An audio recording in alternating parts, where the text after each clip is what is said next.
सभी लोग आज भाई चंद्रशेखर आज़ाद जी को अपना नेता मान चुके हैं और उनके नेतृत्व में हम लोग उत्तर प्रदेश और केंद्र की सरकार को बदलेंगे।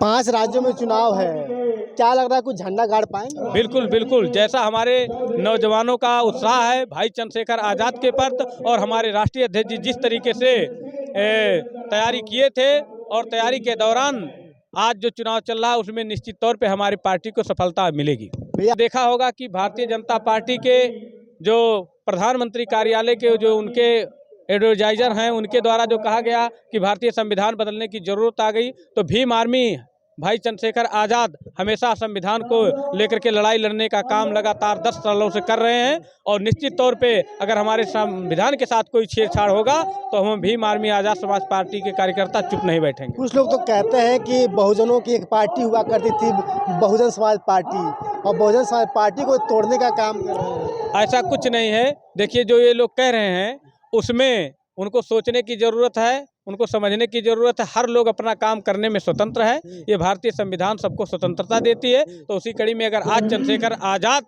लड़ाई लड़ रहे हैं तो समाज उनके साथ है। वो समाज को तोड़ने का नहीं बल्कि जोड़ने का काम कर रहे हैं। जब ये भीम आर्मी आज़ाद समाज पार्टी नहीं थी तो हमारे पिछड़ी और एसटी समाज के लोग जो है दूसरे पार्टियों में हुआ करते थे, लेकिन भाई चंद्रशेखर आज़ाद जी का जब से नेतृत्व मिला है तब से भीम आर्मी के माध्यम से हमारे एसटी ओबीसी माइनॉरिटी समाज के लोग अपने प्लेटफार्म पे आ गए। आकाश आनंद भी तो आ चुके हैं। नहीं, वो आए हैं लेकिन वो जमीन से नहीं आए हैं, जमीन पे उनका कोई संघर्ष नहीं है। और चंद्रशेखर भाई तो लगातार 10 सालों से जमीन पे संघर्ष कर रहे हैं। तो लोग तो कहते हैं कि युवाओं को हमेशा कहीं न कहीं गुमराह करने का काम करते हैं। अक्सर इन लोगों के ऊपर मुकदमे हो जाते हैं, तो सिर्फ और सिर्फ मुकदमे हो जाते हैं, इसके बाद कुछ नहीं हो पाता है। ऐसा कुछ नहीं है। देखिए, जो खाना बनाएगा उसका हाथ जरूर जलेगा, जो खाना बनाएगा उसका हाथ जरूर जलेगा, जो खाना पकाएगा ही नहीं उसका हाथ कहाँ जलेगा। तो भाई चंद्रशेखर आज़ाद संघर्ष कर रहे हैं तो कहीं ना कहीं लड़ाई में कुछ ना कुछ कानूनी दांव पेच तो आएगा ही। अखिलेश यादव के साथ हाथ मिला रहे हैं।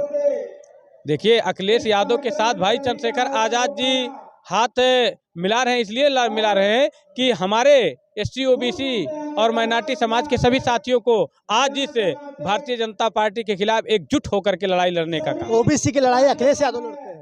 भाई ऐसे अकेले वो लड़ रहे हैं, सबसे ज्यादा तो भाई चंद्रशेखर आज़ाद जी लड़ रहे हैं आज।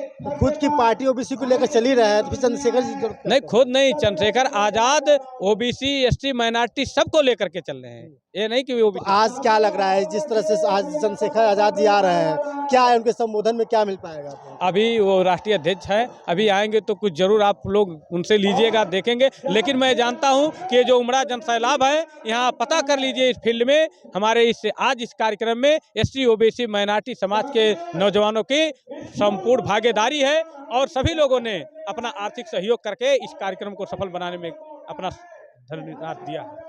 चलिए दोस्तों, अभी हम सिद्धार्थनगर से आए हुए लोगों से बात कर रहे थे कि जिस तरह से आज आजमगढ़ के फूलपुर में इन लोगों का आना हुआ, कहीं ना कहीं चंद्रशेखर आज़ाद के सम्मान में। बातचीत कैसी लगी कमेंट में जरूर बताइएगा। बहुत बहुत धन्यवाद, शुक्रिया।